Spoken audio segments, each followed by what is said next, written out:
Hi guys, and welcome to another edition of Zupo's SEO Talking Tea. And today, what discussion we'll be having is the limitations of SEO when it comes to advertising.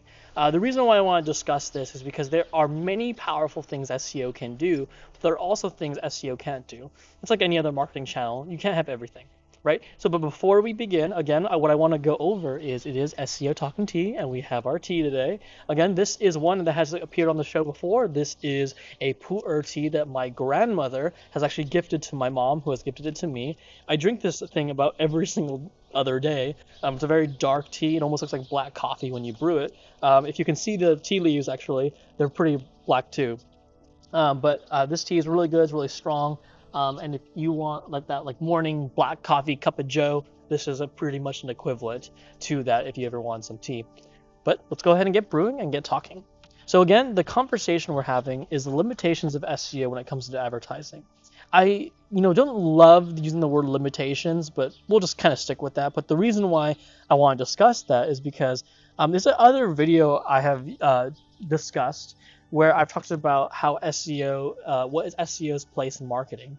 Now, when it comes to SEO's limitations, what I want to discuss is that there are things that can be done in more standard marketing that cannot be done in SEO. And of course, there's a vice versa. But let's just begin with talking about what other mediums can do and that we cannot.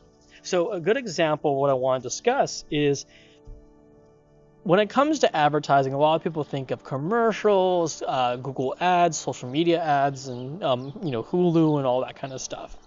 There's something there in that when you do advertising on those platforms, when it comes to, let's specifically focus on social media ads, commercials, and so on and so forth, you can usually segment your marketing based on lots of variables, including demographics and location.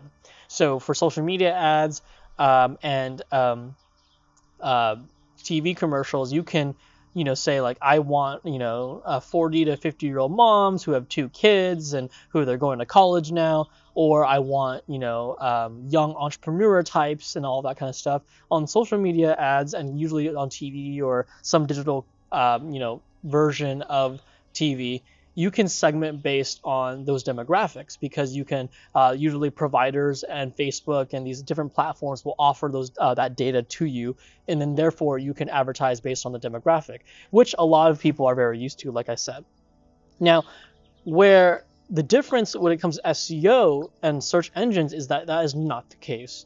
There are strict privacy laws when it comes to searching on the internet. Therefore, advertisers and marketers and businesses, including yourself, do not have access to know who is searching for what. So as opposed to TV, where generally they can give you the information, or social media, where they get you information about, like 1,000 to 10,000 to however many people you need, their demographics, and they're going to pull that list. SEO just doesn't have the capability to do that. They cannot say, oh, we'll only have your ad show up for dads in the New York area who have 2 kids and like basketball. That's just not possible in SEO, because SEO, like I said, doesn't segment data like that. They don't provide the data, and it is against the law for them to take in that data and share that with marketers, advertisers, and businesses. So where the difference is for SEO is that there's that limitation. We cannot have access to the demographic data. Now, with every limitation, there's a strength.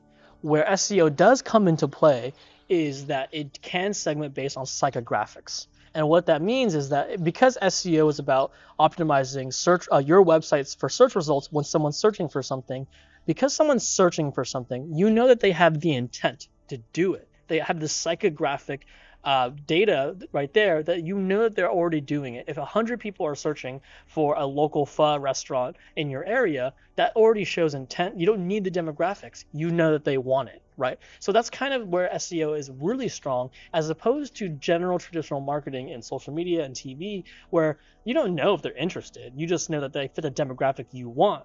SEO flips it on its head. You don't know their demographic, but you know they want it. So one's not better than the other. I'd say SEO is really good if you already, if you know that you just want to work with people who already want your service and you're great and you want to just engage with them, great. Social media and TV, you have a demographic or a target persona that you want to target, and you just want to make them aware of your product. They are different strategies for different places in the marketing channel. And so what I'd say is that I want this to be used as a way to best understand how to utilize SEO. And the reason why I think it deserves a video is because when I work with a lot of people in SEO, they try to use the advertising, traditional social media ads mindset when it comes to SEO, and that is not the case. Again, like I said, it's psychographic versus demographic. Both can use location, but that is its own video in itself. But understand that the limitations of SEO, but also its strength, is that the limitation, you cannot do it by demographic. The positive, you can do it by psychographic. So again, I hope that this video was valuable today. I really thank and appreciate you guys for joining us today. Hopefully what you got was valuable. I'm going to start sipping on my pu'er tea that I drink every day, but you can always have another cup of tea. But if you guys like this video, please like, subscribe, enjoy another cup of tea or coffee, whatever you got over there, and we hope to see you guys again. Thanks.